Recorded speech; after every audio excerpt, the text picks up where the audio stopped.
Another area that has received a big boost would be healthcare and security, right? But let's focus on healthcare.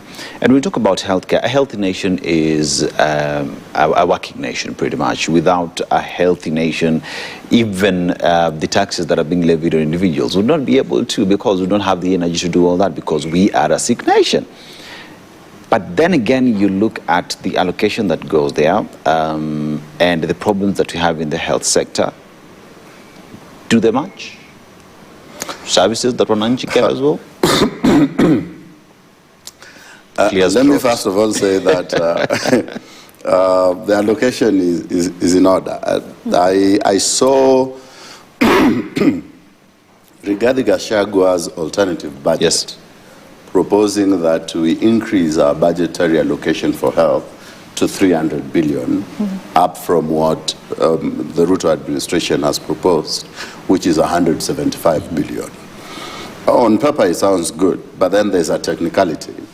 Health is majorly a devolved function. So now what we remain with at the national level is the national referral hospitals, namely KNH, and I'm not sure, but I think Moi Teaching as well. Now, that puts us in a pickle. If you allocate 300 billion, are you going to tell the counties how to use this money, or are you going then to spend this money on behalf of the county government? There's a legal conundrum there that Rigathi's proposal created. That said, let's now look at what is proposed and whether, in fact, it is able to do what is expected. At the national level, we expect the national government to lead in policy. We expect the national government to lead in training. We expect the national government to lead in investment. We expect the national government to lead in pandemics. And so, as regards the scope of what the national government is supposed to provide in the health sector, I'd say that amount is sufficient. Okay. Perhaps even more than sufficient. But then again, the question that is begging is, are we doing some of the functions that county governments are supposed to do? And let me explain. The national government is now the one coordinating purchase, procurement of drugs and equipment.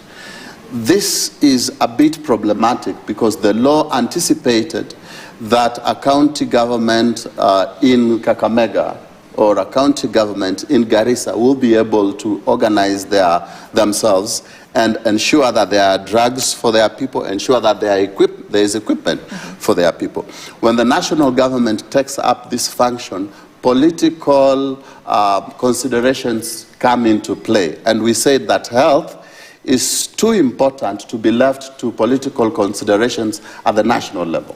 And so when you now have to make political considerations, did the people of Garissa vote the government of the day or not? You are subjecting those, you are permitting those people, you know what, you can just die because you did not vote for us.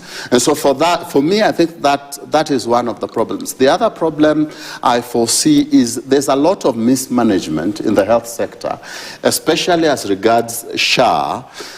SHA generates an additional 148 billion annually. Now, if you add that to the 175 billion, we have sufficient money to ensure that Kenyans are adequately taken care of as regards universal health coverage, because SHA is supposed to provide for service delivery. You hear me in the list I gave, there was no service delivery, as it were. But there's a lot of reports of mismanagement of SHA. There's a lot of reports of mismanagement of that money going into private accounts. In all honesty, and with all humility, I think C.S. Duale has demonstrated to us that the national government can also be, can equally be incompetent in managing our health, as well as the county government.